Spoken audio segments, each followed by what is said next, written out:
Good morning, magic players and car collectors of all kinds. Welcome back to the car. Dollarama is over there.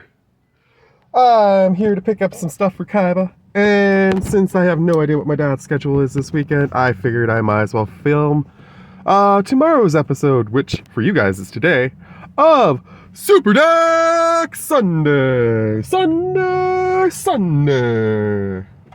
Now, for this week's Super Deck Sunday, because I've been pretty busy, as you guys know if you caught yesterday's video, I just haven't been able to keep up with a lot of the stuff that I'm trying to do on the channel right now. It's not because I don't, love you guys or love the game. I did switch my glasses already, I didn't realize. I just, honestly have been so swamped with stuff at work. I'm doing about, an extra hour and a half almost each day at work right now, and by the time I get home, I am just exhausted. Do what I can with Kaiba, film the videos as quickly as I can for you guys, and spend the rest of the time pretty much just sleeping and cooking and eating. I really don't have the energy for much of anything else right now. But on the plus side, more money, and hopefully we have a plan to get things going in the right direction eventually to get our own place, which would be awesome. Then I don't have to keep filming in the car anymore. In the meantime, in between time, since I didn't get a chance to properly edit a commander deck for you guys, what I decide I'm going to do is I'm going to do a redo of last week's Super Deck Sunday, the episode that you guys didn't get to see. I'm not going to do all the emotional stuff though, and there's not going to be any trigger warnings for it this time. That video's just gone. It is what it is. I'm not going to try and redo that. I can't put myself in that kind of state again. It would just feel fake to me, honestly, if I tried to do it again, I think. And that's the main reason why I'm not going to bother. At least for now. Maybe later on I'll address some of those things that I addressed in that video, but I just don't have the patience or the emotional strength for it right now. So anywho, we're just going to cover the deck. And the deck from last week was, unfortunately I've already opened the original box that it came in, so you guys can only see the storage box, which I actually do kind of like the storage box. It's got a kind of neat little reflectiveness to it. Kind of reflects the coloring of the deck, which is cool as well. The deck in question is the 2022 Pioneer Challenger starter deck.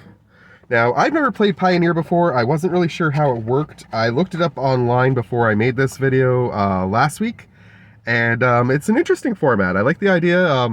Seems like it floats somewhere between modern and standard, so there's no rotation, which is nice, but it still has that sort of 60-card format and the stylings that go with it, per se, blah, blah, blah, blah, blah. Anywho, it's a really neat deck. It's loaded with a lot of good stuff. The box that it came in had spoilers, which was what encouraged me to buy this deck in the first place, because the cards I seen on the back were, insane. And now I get to show those cards to you guys. So, without further ado, I'm going to do the main deck first, and then I'm going to put a little pause in this video to see if I can put something Kaiba related in it, and then I'll show you the side deck and get you guys out of here. So, main deck. We have a Shark Typhoon. There's only one copy of this, but this is an insane card in this deck, because there's not a lot of creatures in this deck, so it really depends on you getting this card out and keeping it out as much as you can. What it is whenever you cast a non-creature spell, you get to create an XX blue shark creature token with flying, where X is the spell's converted mana cost. So if I play an instant that costs 4, I get a 4/4 shark with flying. You can cycle this, but that would be insane. And if you did cycle it, you would get a Shark Typhoon, or you would get to create an XX blue shark creature token with flying based on how much you spent into the X for the cycling cost. Honestly, I wouldn't bother cycling with this, though. This is the core component of the deck. 2 creatures out of the 4 that we have in this deck are Torrential Gearhulks, which is an insane card for our deck, too. First off, Flash, which is awesome, so we can put it in an instant speed. It's a 5/6, so it's got a decent butt for blocking, and it can probably take out whatever it attacks, too. And when it enters the battlefield, you may cast target instant card from your graveyard without paying its mana cost. But if that card would be put into your graveyard, it gets exiled instead. So essentially, you get to bring back one of your really good instant spells each time you put one of these guys into play, and this deck came with 2 of them. The other creature this deck came with was a Murderous Rider. There are 2 of these as well. They are not nearly as good, but they're still okay. 1 and 2 black for a 2/3. The biggest thing about this thing is, although it does have lifelink, which is awesome, what happens is when it dies, it gets put to the bottom of your library. So instead of it going to your graveyard, you're always going to at least have a creature somewhere in your deck. And drawing out your deck is going to be not as much of a threat to you as it might have been in a different case, because you might constantly have at least one creature at the bottom of your deck. Hopefully, in theory. If you play the instant spell version of it, you get to destroy target creature or planeswalker, but you lose 2 life. So it does get rid of something on opponent's board so that they can't attack you, but at the same time, you're risking your 20 health, because 60 cards always has 20 health as the life total, if I remember correctly. Then we have our token sharks. We have a bunch of these, which is awesome. I am glad that they included 5 of them. This is actually more sharks in this Dimir Control deck than I got in the pre-con with Stella Lee, where that is the only other place I've ever had a Shark Typhoon card. I've never actually pulled one from a pack. The only other copy of Shark Typhoon is in my Spellslinger deck, my red-blue one, which you guys saw a couple weeks ago. And yeah, it came with, I think, 1, maybe 2 sharks. It was ridiculous. This has 5 double-sided sharks. I don't know why they're double-sided, but I don't really care either. And then we get into all the instants and sorceries in this deck, which there's a ton of these. Drown in the Loch. Blue and black, counter target spell with converted mana cost less than or equal to the number of cards in its controller's graveyard. Or destroy target creature with converted mana cost less than or equal to the number of cards in controller's graveyard. So, I mean, you're going to be constantly countering stuff in this deck, which means they're going to be filling up their graveyard pretty fast. So this card is actually pretty valuable in the later stage of the game, but it also can be played pretty early on since it costs so little. Whereas some of these are going to get pretty big. Extinction event, 3 and a black, choose odd or even. Each creature with converted mana costs of the chosen value gets destroyed. No, exiled, sorry. And 0 counts as even. So, I mean, that's insane. You're wiping out an entire board, potentially, of somebody's. And there's 2 copies of that. Heartless Act. 1 and a black, destroy target creature with no counters on it, or remove up to 3 counters from a target creature. So if a creature doesn't have +1/+1 counters on it, you can kill it right away. Otherwise, you can weaken something. 2 copies of that. Dig Through Time, that's the one I probably wouldn't have included in this deck. Costs 6 and 2 blue to play. I think the biggest reason for putting this into this deck is to try and get to the Shark Typhoon as quickly as possible. If you don't get it right away in your opening hand, then at least you have a chance to try and get to it really fast. Look at the top 7 cards of your library, put 2 into your hand, the rest into the bottom of your library in any order. You can reduce the cost of this by exiling a bunch of stuff from your graveyard, but chances are, if you're looking for the Shark Typhoon that early, you won't have a bunch of stuff in your graveyard. So it's kind of hard to play this in the early game, is my point. And they gave you 3 of these, which I thought was a little heavy. Consider is a great instant, on the other hand. There's my first grade of the day. Put the top card, look at the top card of your library. You can put that card into your graveyard. If you don't, it stays on top, and then you draw a card. Either way, you're drawing a card, but I'm just saying it's a great... darn it. It's a good way to get to your Shark Typhoon faster. And that one costs significantly less. So the fact that they can put 4 considers in is pretty good to me. Negate, fantastic counterspell, of course, except for non-creatures. But I mean, there's going to be other things to deal with the creatures in here as well. They gave you 2 of those. Sinister Sabotage, for example, can deal with those creatures. 1 and 2 blue, it costs 1 extra, but you're also going to get to Surveil 1. So, and it can hit any spell. And they gave you 3 of those, which I thought was amazing. Mystical Dispute. I really didn't understand the point of this one as much. 2 and a blue, but it costs 2 less to cast if it targets a blue spell. I don't really think you're going to be playing against a lot of people who are playing blue specifically enough that you're going to use that effect, but I could be wrong. And counter target spell unless its controller pays 3. I do like the second half. I just think the cost reduction is kind of weird. But it did only come with 1 copy of that. Then we hit Narset Parter of Veils, which is the other crazy include in this deck. They actually gave you I thought there was 2 copies. Yes, there is. Okay, I don't know why I got mixed up. There are 2 copies of her. She is phenomenal. Assuming it's a she. I apologize to Narset if it's actually a guy. But to me, it looks like a girl. Anyways, I like the idea that each opponent can't draw more than 1 card each turn. So, obviously, in a 60 card format, you only have 1 opponent. But in a commander game, you have potentially 3. And you could be drawing cards constantly, but they can't. That's pretty cool. The downside is there's no way to buff her loyalty. So basically you're going to kill her in 3 turns. I'm not even sure if you can do the effect the 3rd time if you can't afford the full loyalty cost. So it would be better if it was in a deck where you could proliferate it, but the fact that they gave you 2 copies at least is pretty good. Because that means that, for sure you're going to be able to hopefully keep 1 on the field for a while. If you use the ability, you get to look at the top 4 cards of your library, reveal a non-creature, non-land card from among them, put it in your hand, put the rest on the bottom of your library in a random order. Just another fantastic way to get to Shark Typhoon. Because once again, if Shark Typhoon is not on the field, this deck is really suffering from a lack of monsters. Or creatures. Sorry, monsters is Yu-Gi-Oh! Fatal Push. Did I already show you a Fatal Push? I thought I did. Nope. Okay. We got a couple copies of that. 4 copies of that. Destroy a creature if it has converted mana cost 2 or less. Revolt, destroy that creature if it has converted mana cost 4 or less. Instead, if a permanent you control left the battlefield this turn. So if one of your sharks dies, then you can immediately get rid of something with mana cost 4 or less instead of 2 or less. But I mean, chances are in a 60 card format, this is actually going to be pretty useful. Because there's going to be a lot of like 1 mana, 2 mana creatures that are going to be coming out. Censor, counter target spell unless its controller pays 1. The cycling, again, I think is there specifically to help you get to the Shark Typhoon, but it's a decent enough counter for sure, and including 4 of them doesn't hurt. So like I say, the main goal of this deck is to just keep your opponents from being able to play anything until you can get the Shark Typhoon on board, keep them from not being able to play stuff, build your army of sharks that fly, swing over whatever the heck's on their board, and smack them in the face until they're dead. That is the goal of this deck. The Gear Hulk and the Murderous Riders, I mean, they're decent creatures for sure, don't get me wrong. I'm happy they're included, but they're not numerous enough for them to be of the value that the Shark Typhoon is. I honestly wish they included a 2nd copy of Shark Typhoon, but I understand why they didn't.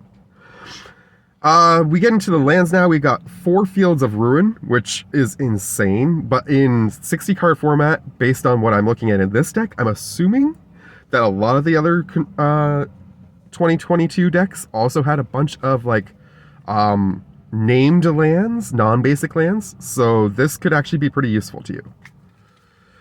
We have Temple of Deceit, 4 land copies of that, which will let me scry 1, so I can hopefully get to the Shark Typhoon faster as they come into play, plus they tap for blue or black.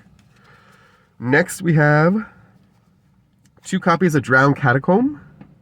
When it enters a battlefield, if you have an island or a swamp, it comes in untapped, but otherwise it comes in tapped. And then there are 3, 6, 7 islands, and the same with swamps. And then the piece de resistance for our lands, we have a Watery Grave. I can't believe they actually included this in this deck. Now, I did look it up, and this one's not worth nearly as much as like a regular Shockland would be. I think Canadian it was like $12 maybe. Might be even a little bit less than that. But still, a Shockland in a 60 card control deck? I thought that was, or Pioneer deck? I thought that was awesome. What I paid for this deck and what it's actually worth are actually pretty close to being on par, which I thought was amazing too. So, that is the main deck. I'm going to cut it here so that I can put something with Kaiba in it in the middle of this video. And then we're going to come back, do the quick side deck, and then I will probably talk about what I would actually probably play and go from there. Okay, see you in a bit. Yeah. Dollarama bag. Well, there's some stuff in here for Daddy, so let me get the Daddy stuff out first. Get it out of your way so you don't have to bother with it. I know. What's in here for you? That's what you want to know. Yes, you want to know what's in here for you. Okay. Okay. First off, treats, of course. Yeah. I know. I know. Plus. Yes. I do have regular livers. Don't worry. Yes, I have regular livers. Yes. And, ready? Yeah. Yeah.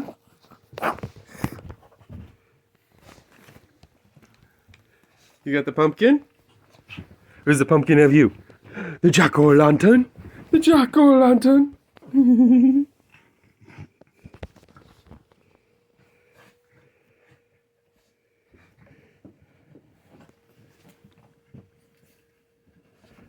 Yeah, I thought you would enjoy that. It's a little big, but just makes it more fun for you to roll around and stuff. Try not to knock over your water, though.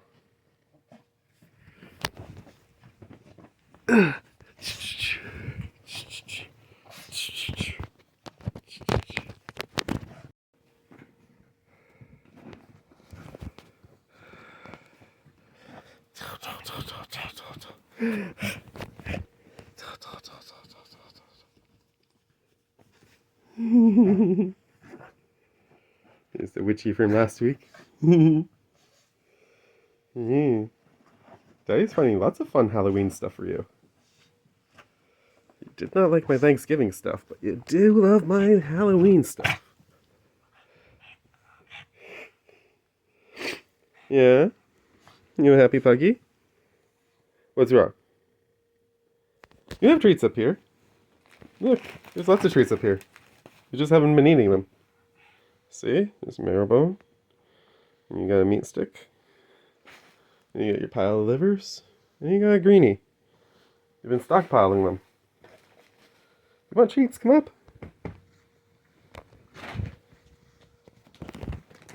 No? I'm not giving you the new treats.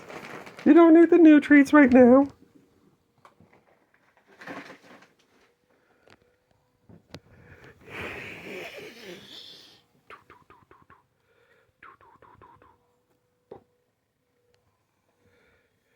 Yeah. You're such a good boy. Oh, I love you.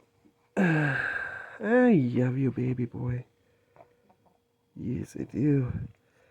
Yes, I do. I love you.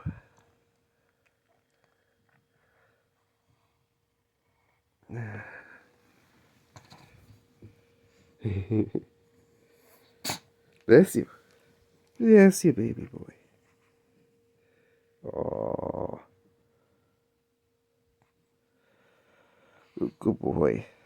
You give a nice little break in my Super Deck Sunday episode. Saying hi to the humans and make sure they're happy. Yeah. Good boy. Good boy. Papa love you. Papa love you so much. Mm-hmm. Good boy. You come up and eat your treats? Come up and have some treats?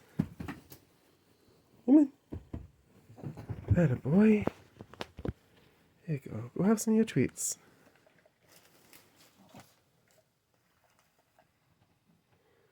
Don't worry about my stuff. I'll move my stuff out of the way. I gotta clean up in here a bit anyways. But I'm waiting for your buddy Perry to go away for a day.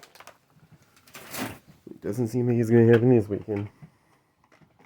Seems very, very determined. Yes.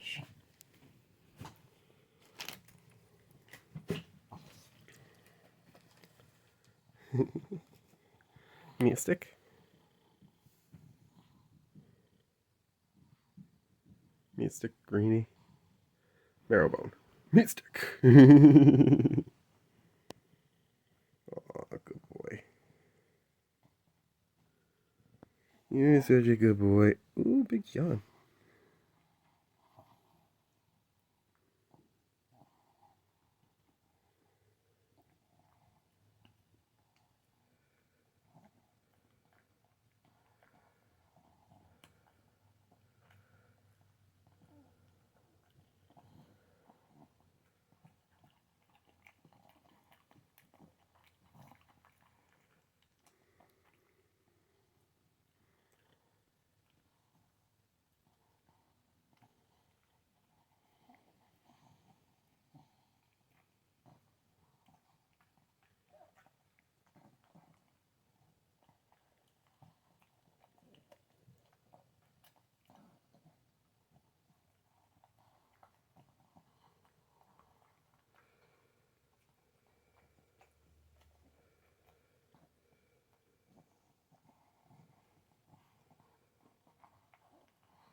Good boy. You say bye-bye to the peoples? Good boy. Thank you. Love you. Oh, oh, finish with a belly rub. Oh my goodness.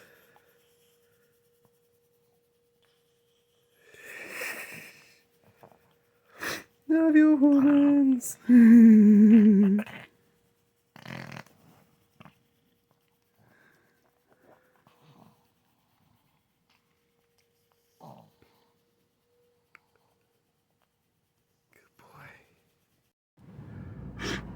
Okay, I hope you guys enjoyed that middle of the video. Well, not really middle, it's more closer to the end. But that little Kaiba break in the deck reveal. I don't know exactly what I put in there yet because I either haven't filmed it or I just haven't picked it from the stuff I have filmed before.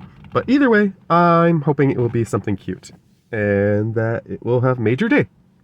Alright, so the side deck that came with this includes copies of Duress. Duress is always a great card to have. There's my second grade of the day. We had 3 of those. We had Cling to Dust, exile target card from a graveyard. If it was a creature, you gain 3 life, otherwise you draw a card. I'm probably not going to play the escape part of that, but that is a really good way to get through your deck as well. Duress, of course, in case you've never seen one of my videos before, is one of my favorite sorcery spells. Really simple black spell that lets you see your opponent's hand so you know what's coming, and lets you pick out one of the biggest threats in their hand and get rid of it, assuming it's not a creature.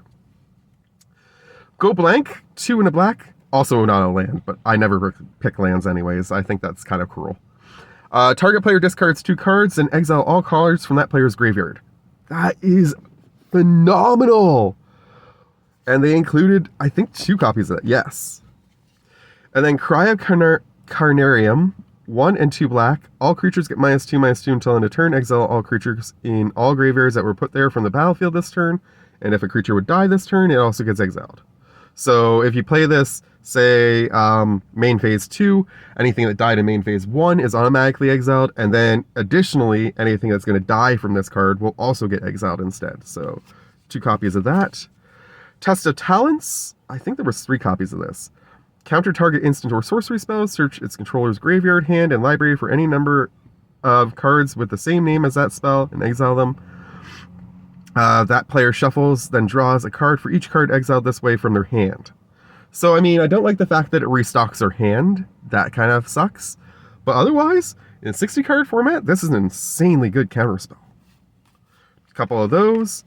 More Mystical Dispute. I think we had 2 of those. So we've seen those in the main deck. We had 1. There's 2 additional ones here. And then finally Languish. We have 2 copies of that. 2 and 2 black. All creatures get -4/-4 until end of turn. If you play that in combination with the Cry of Carnarium, you're pretty much guaranteed to wipe out the entire board and exile it instead of letting it go to the graveyard for reanimation purposes, which is pretty awesome as a combo. Ultimately, if I were to play this in Pioneer, which I've never played Pioneer before, but if I were to do it, I would probably drop one of the Extinction Event cards, to be honest. I would probably drop 1, if not 2 of the Dig Through Times. And I might drop the Heartless Act cards. So that would be about 5 cards that I would drop from this deck. The rest of it I'd probably keep. To be honest, I think it's a really solid deck all around. The Dig Through Times is the one that I'm kind of leaning on whether I would want to keep 2 copies or 1 copy. It's kind of hard to decide, to be honest, just because it's such an expensive spell. But it will get you to that Shark Typhoon so fast compared to anything else in this deck, if you can get it out. The trouble is there's not really any way to motivate multiple landfalls in this deck per se, other than the Field of Ruins. I believe that puts it onto the battlefield. But I mean, even then, you're giving up a land in order to get another land, so you're not really coming out ahead. So this deck really isn't very good for landfall stuff, which means that ultimately the Dig Through Times is going to handicap it, I think. So I would probably drop 5 cards. And in replacement for those 5 cards, I would probably put in at least 1 Cry of Carnarium. I would put in a Test of Talents. I would put in a Languish, a Mystical Dispute, and probably a Go Blank. Just because, I might go with Duress actually. I like the Duress better because I can see the hand. I might even put in 2 copies of Duress and drop out 1 more card. Maybe an extra Field of Ruin, because there seems to be a lot of lands in this deck, I think. I think this deck is a little lands heavy, to be honest. 5, 6, 7, 8, 9, 10, 11, 12, 26 for a 60 card format. That's almost half your deck. I would probably drop a Field of Ruin and I'd throw in an extra Duress. So I would drop 6 cards, 1 land, and 5 extra cards to put in the extra Duress or 2 Duress, 1 Languish, 1 extra Mystical Dispute, 1 Talent, and 1 Cry of Carnarium. The Go Blank, I really do like that card. I might put that in instead of one of the Duresses just to have an extra one of those, but ultimately, that's how I would play this deck if I were actually going to go play it as a Pioneer deck. Chances are I'm going to actually use most of this deck for parts though. I was thinking about how neat it would be to use some of the structure of this deck to support the blue-black rat deck that I eventually want to build, and also to help upgrade my blue deck a little bit that I need to fix up. And there's a red, blue, black deck that I'm kind of interested in building too in the near future, potentially. So with all those things in mind, I'm probably not going to keep this together as a Pioneer deck, but if I ever actually find a place where they're playing Pioneer, at least I know that I had the core of this and I could put it back together, which is pretty neat. Anyways, that's going to do it for me for Super Deck Sunday.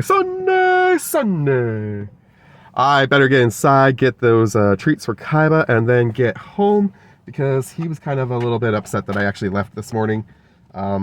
He was playing the Papa, I Need You card.